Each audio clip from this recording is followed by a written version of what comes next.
for those of you that don't know, the UK actually used to have a lot of influence over Hanover, which is a region in Germany. Like, let me actually show you off a bit. This is what it looks like. Well, this is modern day Hanover, but that's not actually the territory that they used to have control over. This is what it used to be. But then after the death of Queen, I want to say Victoria, maybe some of the queens, right? One of them died. They ended up losing control of it, and I'm not really 100% sure how. You also can see this in Victoria 2, for those of you that play, well, Victoria 2. But I wanted to figure out how that happened, so let's just jump into it. When King James VI of Scotland inherited the English throne, he made it his top priority to unify the two kingdoms into one entity. He failed, but his descendant, Queen Anne, would be the one to succeed when in 1706... Wasn't it done diplomatically though? And wasn't it actually technically the Scots that took over the UK through royal marriage, but then they got integrated into the court, which usually happens when a smaller nation takes control over a larger nation? The Act of Union created the Kingdom of Great Britain. In 1801 there would be a second unification with Ireland to create the United Kingdom. This was undertaken by King George III, who wanted to stop Ireland from drifting away. Germany, Yet, as this act was being drafted, George was also the ruler of another state, the Kingdom of Hanover, located here in what's now Germany. Why though? When did that happen?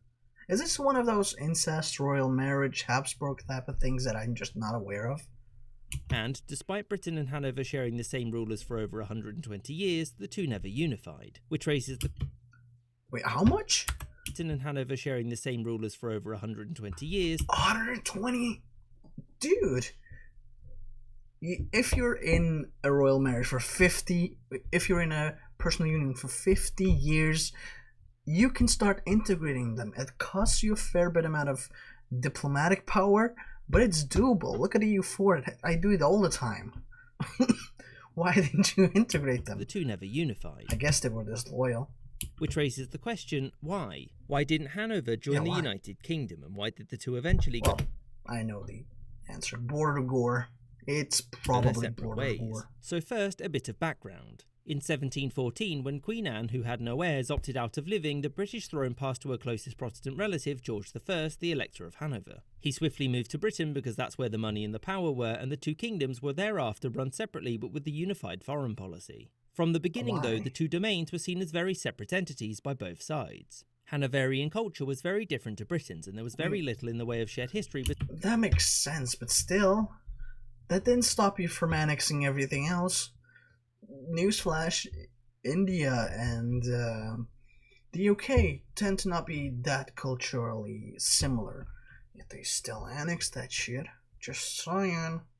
They used to own parts of France.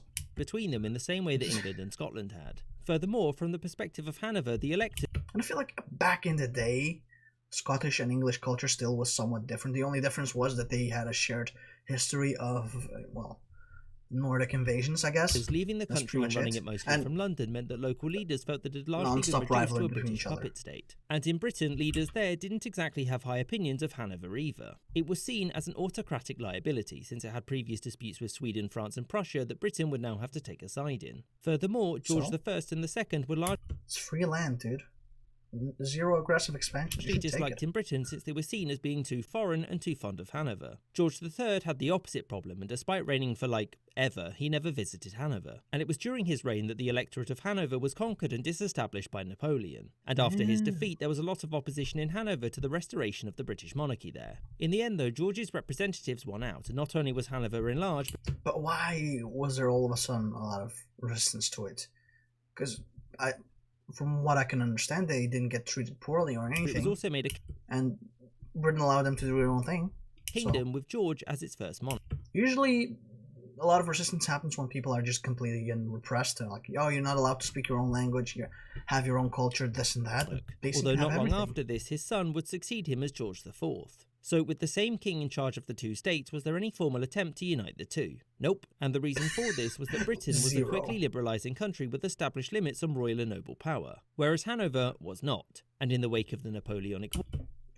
Have you considered doing it the American way and exporting freedom to Hanover by Few force. European nations were in favour of such liberalising movements. Many Hanoverians felt that they were German and wished to distance themselves from British meddling, and during the reign of William IV, the rift between the two nations grew. British Prime Minister the Earl Grey pressured the King to force His name was Earl Grey. Dude, I Hanover love to implement liberal I love reforms. me some Earl These Grey. were rejected, and to many it became clear that now the union was dead because William didn't have any children. And as such, the nation's different succession laws would see different monarchs succeed the throne. In Britain, the throne would pass to Victoria, and in Hanover it would pass to Ernest Augustus. Go.